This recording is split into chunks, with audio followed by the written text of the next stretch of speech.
Welcome to another Macintosh Monday. I'm Mike and I'm here to talk about the Apple news. I hope you're having a wonderful morning or whatever time of day you're watching this. Now, if you caught my last video, I talked about the Slage Encode Plus. In that video, I briefly talked about some other locks coming, like the Level Lock Plus, but at the time it was actually rumored, kind of. So let's hop into this story first. So this story was first published on the 14th. So basically Level Home, the company that makes Level Lock Plus, they were asked if they were going to make a home key lock. This was a couple of days before the story broke, and they said, not at the moment, we look into it in the future, but they're not interested. That's basically what they said. Then, of course, 2 days later, in some Apple stores, it started showing up on the shelf, the new Level Lock Plus with Apple Home Key support, but it still hasn't been officially announced yet.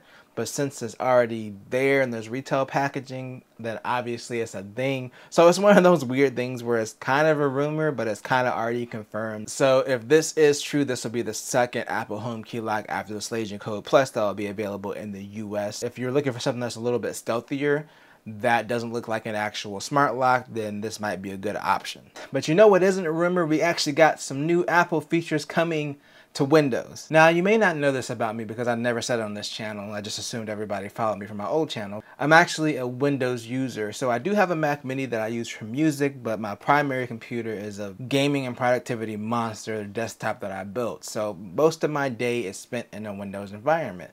And there are some things that I miss by having Windows, like, Apple Music. I don't have that on Windows.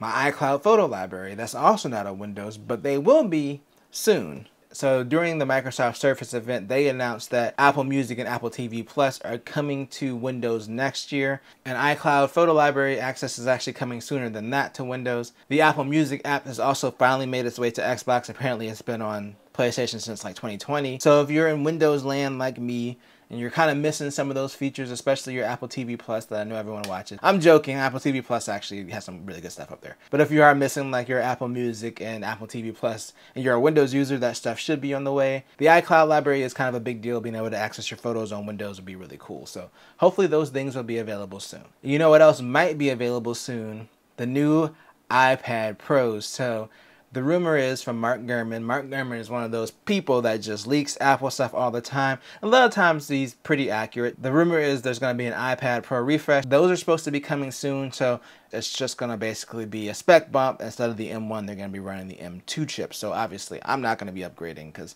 I really like this iPad and it has a mini LED screen. But according to another rumor that came out, it's still not going to have a mini LED screen.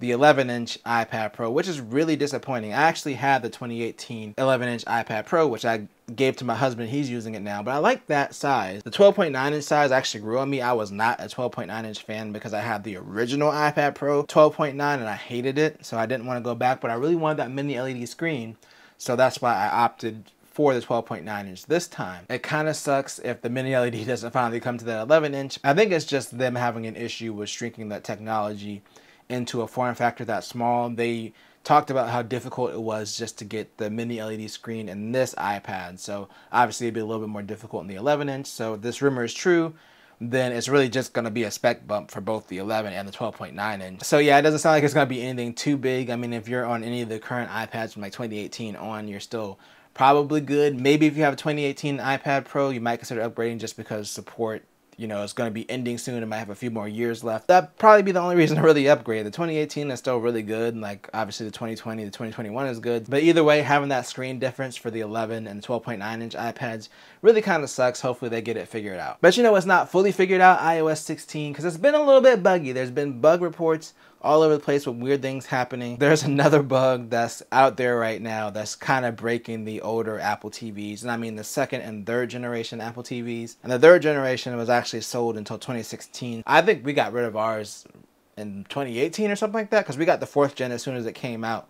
And then we sold ours maybe like a year or two later. So yeah, the third gen is old, but it was sold until, 2016. So it's not like extremely old. God, that was 6 years ago. I'm old. Either way, it's not old enough where people might not still be using it. But apparently, it's been found that iOS 16 actually breaks AirPlay on the second and third gen Apple TVs.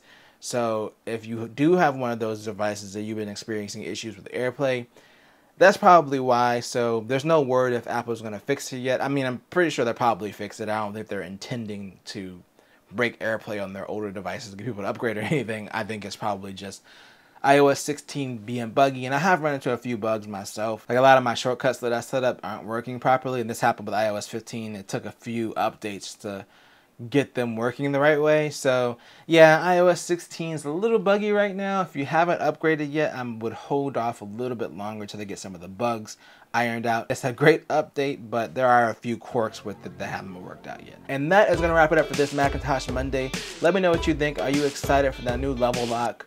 Are you excited for a potential new iPad Pro or any of those Mac apps coming to Windows? I'm going to go ahead and get out of here, but you have a great rest of your day. Peace out.